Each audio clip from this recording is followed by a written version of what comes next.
Welcome to 2.4, Modeling with Quadratic Functions, Part 1. In this lesson, you will write equations of quadratic functions using vertices, points, and x-intercepts. We're going to write quadratic equations to model data sets. So some of the core concepts, we can write equations giving a point with a vertex, h, k, and we're going to use the vertex form when we're given the vertex. We can write a quadratic equation if we're given the x-intercepts, and we use the intercept form when we have the x-intercepts. If we're given 3 points, we will then write and solve a system of 3 equations in 3 variables, just like we did last chapter. So example 1, write an equation using a vertex and a point. The graph shows the parabolic path of a performer who is shot out of a cannon, where y is the height in feet and x is the horizontal distance traveled in feet. Write an equation of the parabola. The performer lands in a net 90 feet from the cannon. What is the height of the net?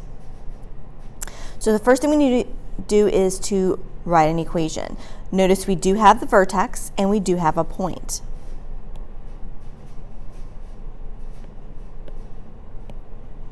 So we have a point and the vertex. So we're going to use vertex form. Vertex form is y equals a times x minus h squared plus k. The vertex is 50, 35. So we're just going to plug in those numbers.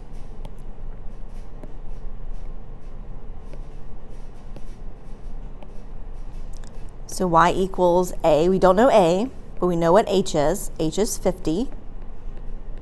And we know k is 35. So we have a point, so we can plug in the point we know, and the only thing that should be left as a variable is a, and so we can calculate a. So let's plug that in. So y value is 15, so 15 equals, we don't know a, we know x is 0.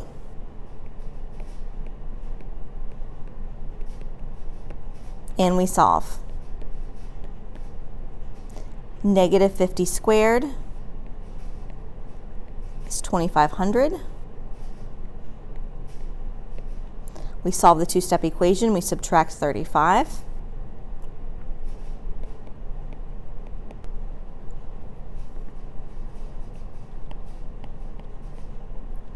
Then we divide by 2,500.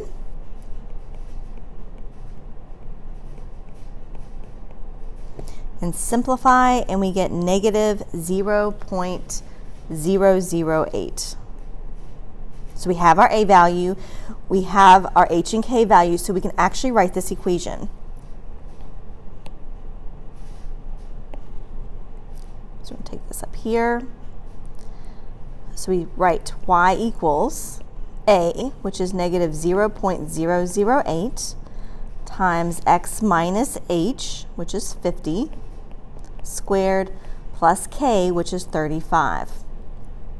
So there's our formula. So that is the first thing we were asked to do. We were asked to write an equation of the parabola. So that's part of the answer. So let's highlight that. Okay, so the second part, they're asking us, the performer lands in a net 90 feet from the cannon. What is the height of the net?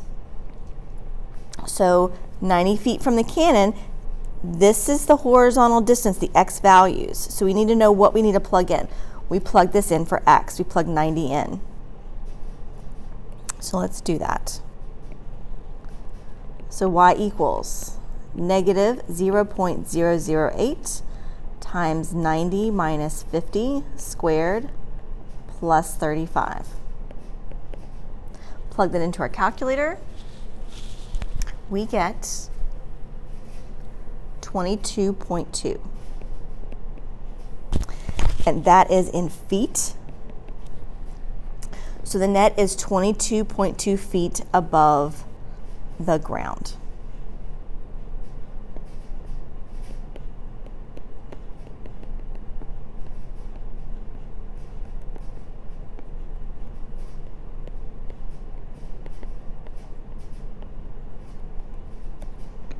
So that is example 1. Let's look at example 2.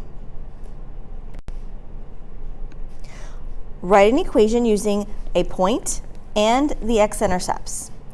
A meteorologist creates a parabola to predict the temperature tomorrow, where x is the number of hours after midnight and y is the temperature in degrees Celsius.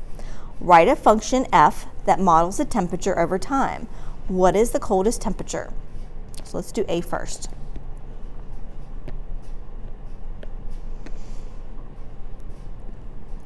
So we know we have 2 points. We have the x-intercepts. When we have intercepts, we use intercept form. That's y equals a times x minus p times x minus q. P and q are the two x-intercepts. Doesn't matter which one's which.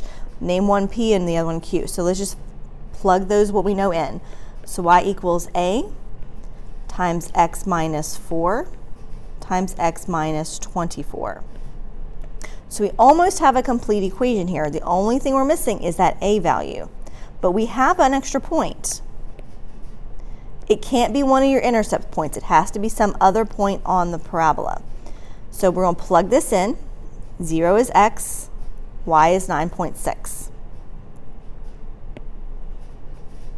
So 9.6 equals a. Don't know what a is, but x is 0.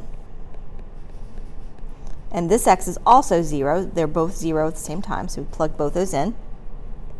So 9.6 equals a times negative 4 times negative 24.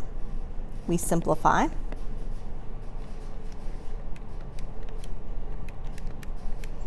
We get 96, so a times 96. Divide both sides by 96. And we get 0.1. So that is our a value. Now we can write our equation. So y equals a, which is 0.1, times x minus 4 times x minus 24. So that is our equation. That's answering part A. Write a function that models the temperature over time. They're going to ask us, they have a second part to the same question, what is the coldest temperature? Okay, that is your minimum. All right, so we need to find our vertex. Well, we know how to find vertex. We've been doing it. So we know vertex happens right between 4 and 24. So we take 4 and 24 and take the average. So we divide it by 2. And this is our axis of symmetry. So that's 28 divided by 2, which is 14. So right about 14 is our axis of symmetry.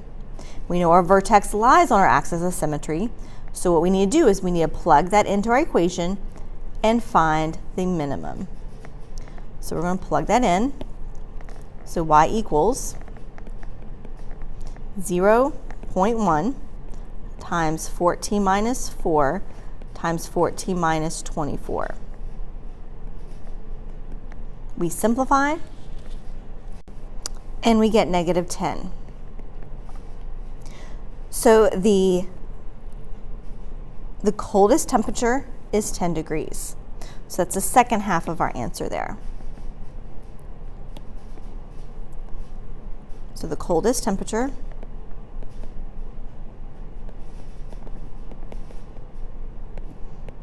is negative 10 degrees, sorry, negative 10 degrees. So let's answer part B. What is the average rate of change in temperature over the interval in which the temperature is decreasing, increasing? Compare the average rates of change. So when you're looking at average rate of change, you're actually looking at slope. So let's take a look at this. So let's label, we know our vertex. Our vertex is 14 and negative 10. 14, negative 10. And our average rate of change is the slope between those 2 points. So they want us to find the slope between the beginning and the end. So this is the part where it's decreasing, okay? Then they want us to find the slope of the increasing section. And that's what the average rate of change is. So let's calculate that. Let's do part B. Let's do the decreasing part. So the decreasing, so we're going to find the slope. We're going to use the 2 points we have. So 0, 9.6, and 14, -10. We're going to use our slope formula.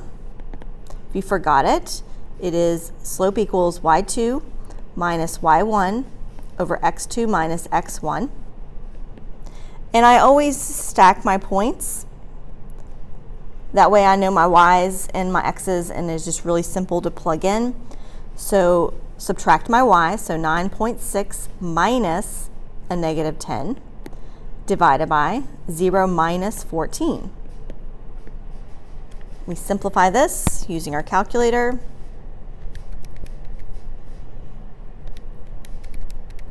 And we get -1.4. So that is the average rate of change on the decreasing part. So it's averaging, this is dropping 1.4 degrees. And we're talking about per hour, okay? Because this is in hours, degrees per hour. And if you don't know what your units are, think about what your y values are. The top of the fraction here is degrees, and the bottom is in hours. So that becomes your unit of your answer. It's kind of handy to use. So let's look at the second part, the increasing part. So we have 2 points again, 14, -10, and 24, 0. We're going to use slope formula again, subtract the y's. So we get -10 minus 0 over 14 minus 24. That gives us -10 divided by -10,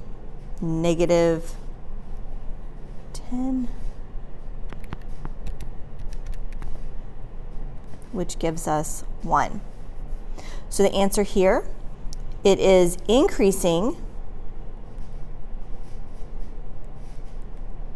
by 1 degree per hour. That's a shorter way to write that, okay? So when it increases, on the increasing, when the temperature starts increasing, on average, it's going to increase about 1 degree per hour. When it's decreasing about 1.4 degrees per hour. That's why it's negative. So that is how you find the average rate of change. And compare the rate of change, the averages compare the average rates of change. The temperature decreased at a much faster rate than it increased. So let's write that. So the temperature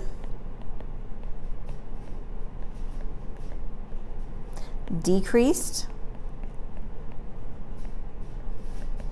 at a faster rate than the rate at which it increased. I am not great at English, folks, so I'm sure you could have came up with a much more elegant way to put that. So that is the first half of section 2.4, modeling quadratic functions. Thank you very much.